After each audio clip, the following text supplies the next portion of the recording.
Hi homeopathic physician doctor Akhil കൃഷ്ണനാണ് നമുക്കൊപ്പം ഇന്ന് ചേരുന്നത്. ഹായ് ഡോക്ടർ, നമസ്കാരം, വെൽക്കം ടു ദ ഷോ.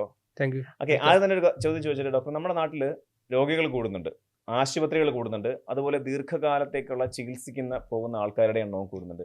ശരിക്കും എവിടെയാണ് നമുക്ക് ഈ പിഴയ്ക്കുന്നത്? അത് വളരെ പ്രസക്തമായിട്ടുള്ള ഒരു ചോദ്യമാണ്. കാര്യം ആ ചോദ്യത്തിനകത്ത് തന്നെ നമ്മൾ ചിന്തിക്കേണ്ട ഒരു കാര്യമുണ്ട്. രോഗികളുടെ എണ്ണം കൂടുന്നുണ്ട്, ആശുപത്രികളുടെ എണ്ണം കൂടുന്നുണ്ട്. അപ്പം ഞാനും സ്വാഭാവികമായിട്ട് ചിന്തിക്കുന്നത് എന്തുകൊണ്ടാണ് രോഗികളുടെ എണ്ണം കൂടുന്നത് എന്നാണ്. അപ്പോൾ നമ്മളെല്ലാവരും സ്വാഭാവികമായിട്ടും ചിന്തിക്കാനുള്ളത് എന്തുകൊണ്ടാണ് രോഗികളുടെ എണ്ണം ഇങ്ങനെ കൂടിക്കൊണ്ടിരിക്കുന്ന കാരണം. അപ്പോൾ ഇന്ന് ഏറ്റവും കൂടുതൽ ഞാൻ മനസ്സിലാക്കുന്നിടത്തോളം നമ്മുടെ ലൈഫ് സ്റ്റൈൽ ഡിസീസസ്, അതായത് നമ്മുടെ ജീവിതശൈലിയായിട്ട് ബന്ധപ്പെട്ടിട്ടുള്ള രോഗങ്ങളാണ് ആൾക്കാരിലും കൂടുതലായിട്ടും ദീർഘകാലം നിലനിൽക്കുന്നത്. അപ്പോൾ ഏറ്റവും കൂടുതലും ഇപ്പം കേരളത്തിലെ ആരോഗ്യനില വളരെ മെച്ചപ്പെട്ടിട്ടുണ്ട്. പൊതു ആരോഗ്യ നില വളരെയധികം ഫോർവേഡ് ആയിട്ടുണ്ട്.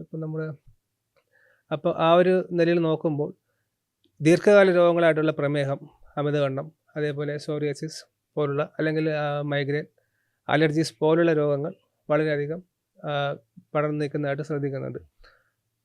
അപ്പോൾ ഈ പറഞ്ഞ രോഗങ്ങളിലേക്ക് നമ്മുടെ ദീർഘകാലം ചികിത്സിക്കുന്ന തരത്തിൽപ്പെട്ട രോഗങ്ങളിലേക്ക് നമ്മൾ കൂടുതലായിട്ട് ശ്രദ്ധ ചെലുത്തി അവിടെ നമ്മുടെ ലൈഫ് സ്റ്റൈലിൽ കുറേ മോഡിഫിക്കേഷൻസ് കൊണ്ടുവന്ന് അങ്ങനെ ചികിത്സിക്കുമ്പോൾ നമുക്ക് ഈ ദീർഘകാല രോഗങ്ങളുടെ അവസ്ഥയെ കുറയ്ക്കാൻ സാധിക്കും. അതല്ലാതെ ഇപ്പോൾ തന്നെ രോഗികളുടെ എണ്ണം കൂടിക്കൊണ്ടിരിക്കുന്നു എന്ന് പറയുന്നത് വളരെയധികം ബുദ്ധിമുട്ടുണ്ടാക്കുന്ന ഒരു